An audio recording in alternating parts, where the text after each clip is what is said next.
اس video میں ہم سمجھیں گے قد افلح کا قاعدہ اور اس کی تفصیلات۔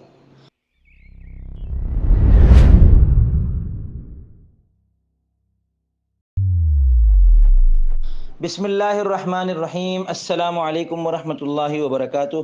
میں محمد اسامہ سرسری۔ قد افلح کا مطلب ہے وہ کامیاب ہوا۔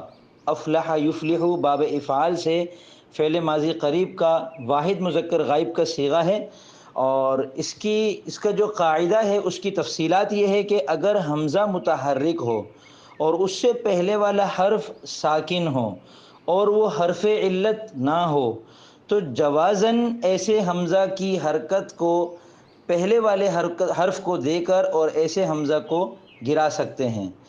جیسے قد افلح، اس میں حمزہ متحرک ہے، اس سے پہلے والا حرف دال ہے جو کہ ساکن ہے اور دال حرف علت نہیں ہے، تو اب ہم یہ کر سکتے ہیں کہ حمزہ کو گرا دیں اور اس کا جو زبر ہے وہ ہم دال کو دے کر ہم اس کو یوں پڑھیں قد افلح۔